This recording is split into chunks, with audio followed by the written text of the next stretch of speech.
All right, so we're just going to talk a little bit about what we've heard so far, and that is Donald Trump using this as an opportunity to talk about what he says happened over the last 4 years, really going after the past Department of Justice and the FBI for investigating him, for, he says, raiding his home. Obviously, there was a lot of back and forth about trying to get access to the classified documents that he's not including there.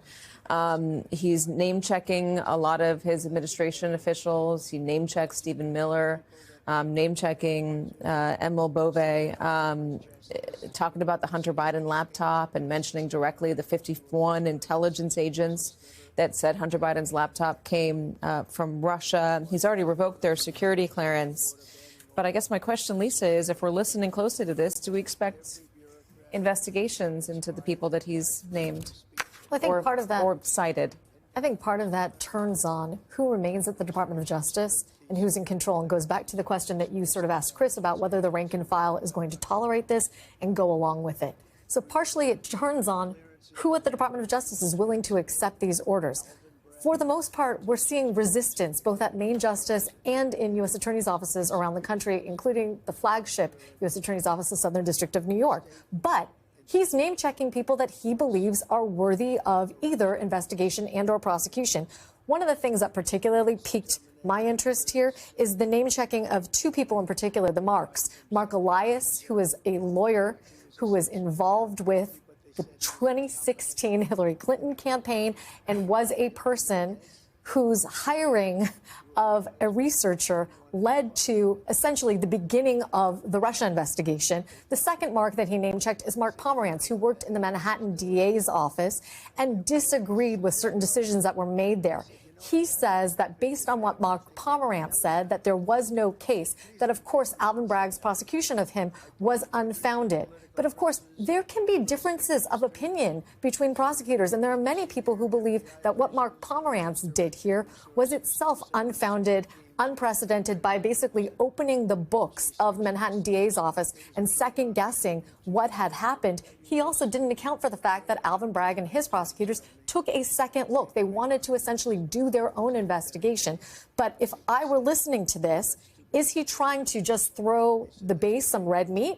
Or is he suggesting that Mark Elias, Mark Pomerantz, and other people that he didn't name but who he specified are cronies of Joe Biden and Merrick Garland deserve investigation? I think it's a little bit of both. He's testing the waters here, Katie, for sure. Christopher? It's alarming. So what you would hope and expect, in this unprecedented speech from the president that he goes to DOJ, he sets out priorities for the department.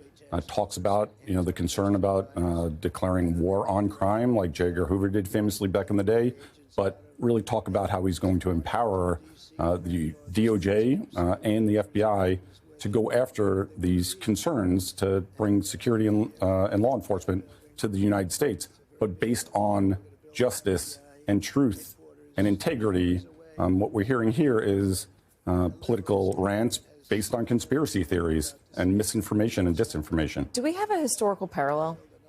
I don't think we have a historical parallel for this, no. I mean, we certainly have, presidents who have gone to speak to the Department of Justice. But again, what they do is they give their policy priorities, which is absolutely fine, and what they should be doing, not unfounded allegations about career civil servants. And I think, that's what stood out for me, is him calling FBI agents and prosecutors hacks and radicals without any basis. It's one thing to do that at a campaign rally. It's another thing to do that at a speech you are giving at the Department of Justice. I think that is, demoralizing and extremely destructive of the culture that exists within those departments. And a big breaking of department norms. One of the things that they have complained about with respect to the Eric Adams case, for example, is that Damian Williams, who was then the United States attorney, made some public statements that aren't in keeping with DOJ policy about the guilt or innocence of a particular defendant.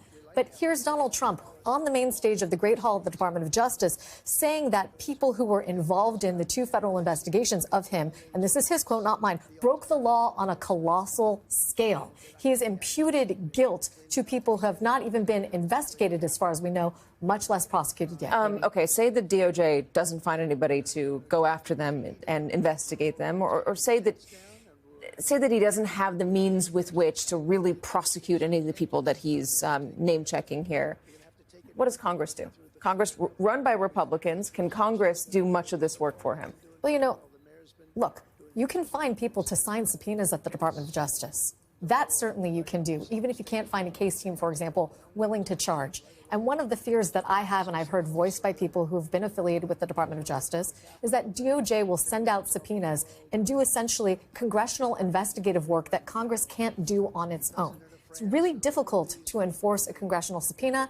At most, you can sometimes hold people in contempt for defying a congressional subpoena. But the Department of Justice, on the other hand, a grand jury subpoena is something totally different. So the Department of Justice can collect evidence, and then what can they do? They can hand it over for public excavation and airing to the Jim Jordans of the world. And that's one of the things I fear will happen here. If they can't find people to prosecute, they're going to do it through public hearings and really excoriate these people publicly, costing them a lot, both emotionally and financially. Maybe we'll see the marks in front of Congress if we don't see them in a court. That's absolutely something I fear. He's also talking about right now going after anti-Christian bias, creating an anti-Christian bias task force. Interpret that? I can't. Number one, freedom of religion is pretty well understood. We cannot, in the FBI, just investigate somebody for their religious beliefs. If somebody is persecuting a particularly religious group or individual, it's a civil rights violation. We already have those authorities. We already have those task forces. Again, to me, it comes across as just political rhetoric and really trying to inflame his base. I think I have a sense of where some of that might be coming from, Katie. Go ahead. I think the president is conflating Catholicism with the kind of anti-abortion activism that bleeds into criminality. We have an act, the FACE Act, that allows people to access abortion clinics freely and fairly. To the extent that somebody blocks that access or commits acts of violence at an abortion clinic, that's prosecutable under federal law. What he's talking about in terms of the prosecution of elderly Christians and pro-life activists are some of those cases in which you did see people chain themselves, for example, to the doors of abortion clinics or block access or worse. That's not an anti-Christian bias. Those are people breaking the law. I wonder if we can make a parallel to Tammany Hall here in New York, the crony capitalism, and maybe not for the investigative purposes, but directly going after his enemies, but by, just maybe not investigating folks that are nice to you or might be greasing the wheels. This is from some New York Times reporting with Glenn Thrush and Alan Feuer. Justice Department is moving to downsized units investigating fraud and corruption. Justice Department officials are drafting plans to broadly restructure and significantly downsize several key units in Washington responsible for investigating cases of fraud and public corruption, according to three people briefed on the changes. If enacted, they would be the latest initiative by the Trump administration aimed at limiting the ability of prosecutors in Washington to bring sensitive and politically fraught cases against business figures and elected officials. Yeah, so one of the key roles of the FBI is public corruption investigations. It's one of our hallmarks. So the FBI has the authority to go against leaders in this country and find them criminally culpable. The FBI was just doing against Mayor Adams, just did it with Senator Menendez as well. I mean, there's... But I also wonder, does Sam Bankman-Fried get prosecuted in this world? Do you have, not even public corruption, but does the SEC have the teeth that it had during Joe Biden? Does somebody like that go to jail? I think there's a big question about whether they do. But also, an important thing to note here is that professional police, professional FBI, and professional prosecutors were a response to Tammany. This is what we did, was implement career prosecutors who are not beholden to politicians. And the purpose of that was to get rid of the crazy amount of corruption that was throughout prosecutors' offices, which were controlled essentially by these political bosses. And the rot ran deep. So it started with, somebody who's a close friend will not get prosecuted. And then slowly anybody with power can buy off this politician in order to call off the dogs. And this is exactly what we have. Our proud, Department of Justice, FBI is a response to that. But we've been waiting to get some policy from this speech. We have an ear on it. And he has not so far gotten into policy. He's been talking about his assassination attempt and, talking about all of the ways in which he has been wrong. But we so far have not heard any policy in this speech. We are 30 minutes into it, though, so we'll see how long it goes. I just think the allusion to Tammany is, I've been thinking about it a lot lately. I think it's an apt one. Donald Trump is he's a son of New York. That cloud hangs over this city very much. Well, Donald Trump is nothing, Katie, if not transactional, right? Yeah.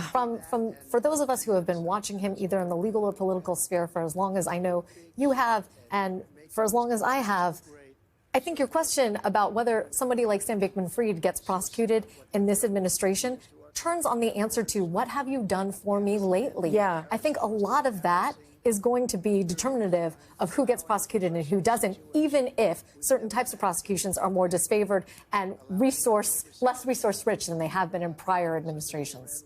Chris, you want to get the last word on this? So I will say that I think this is just putting the cherry on top of the lessons that he learned from the first administration, the missteps that he made, and now he is correcting those things and trying to control as much as he can. I just have one question. Todd Blanche. Are you surprised by Todd Blanche? Nothing about the people who served as former President Trump's defense lawyers and have now gone into the Department of Justice, Katie, sadly surprises me anymore. The brief that Todd Blanche and Emil Bovee filed in the Adams case, in which they cherry-picked 8 emails to embarrass career prosecutors that just weeks earlier were their favorite people within the Southern District of New York, astonished me. And so at this point, nothing surprises me anymore, including Todd Blanche saying that he draws inspiration every day from the resolve of President Trump to continue the fight against him.